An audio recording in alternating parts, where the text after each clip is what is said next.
মানুষ তার ভেতরে দমটা কত স্ট্রং হলে, তার ভেতরে বিশ্বাসটা কতটা মজবুত হলে সে দুনিয়ার সবচেয়ে বড় বড় চ্যালেঞ্জ থেকে বের হয়ে আসতে পারে। আমাদের প্রত্যেকটা সাধারণ মানুষের মধ্যে এই শক্তিটা আছে জন্যই আমরা সামনের দিকে আগাই। তো ওই দমের গল্পটা খুঁজে বের করা দরকার ছিল। ফাইনালি আমরা যে স্ক্রিপ্টটা ক্র্যাক করেছি, আমাদের যেই স্ক্রিপ্ট রাইটার টিম আছে অনেক দিন ধরে কাজ করা, ফাইনালি আমরা যে টিমটা ফরমেশনটা হলো, এবং এই গল্পের জন্য শুধু শক্তি না, বিশ্বাস লাগে, ইমোশন লাগে, প্রত্যেকটা জিনিসের সংমিশ্রণ একসাথে হতে হবে, আদারওয়াইজ এই সিনেমাটা বানানো পসিবল না।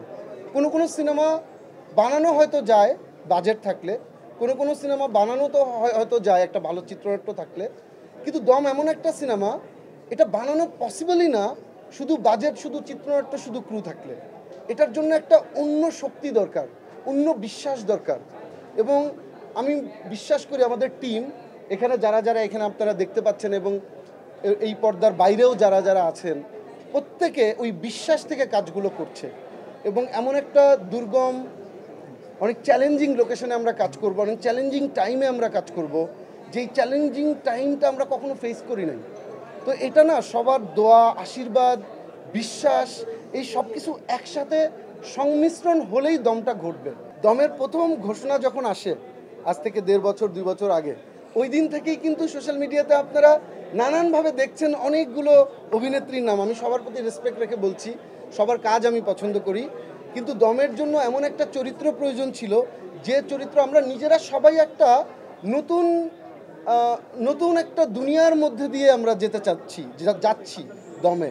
তো আমরা এমন একটা চরিত্রকে খুঁজে বের করা দরকার ছিল, এমন একটা কাস্টিং এই নারী চরিত্রে, সেটা আমরা আসলে পেয়ে গেছি পূজা চেরিকে। এবং পূজা চেরির এই দমে যুক্ত হওয়ার জার্নিটাও কিন্তু খুবই স্ট্রাগলিংই বলবো। ও একজন গুণী অভিনেত্রী এবং জনপ্রিয় অভিনেত্রী, কিন্তু যখন আমরা বলেছি তাকে, যখন আমরা প্রথম অ্যাপ্রোচ করেছি, ও দুইটা জিনিস আমাকে ইন্সপায়ার করেছে। একটা বলেছে যে রনি ভাই, আপনি বলেছেন আপনার সিনেমার কথা, আপনি ফোন করেছেন প্রথম, আমি আমার শিডিউল আগামী 5 বছরের জন্য আপনাকে দিয়ে দিলাম। তো এটা আমাকে খুব অনুপ্রাণিত করে, একটা আর্টিস্ট এভাবে বলতে পারে।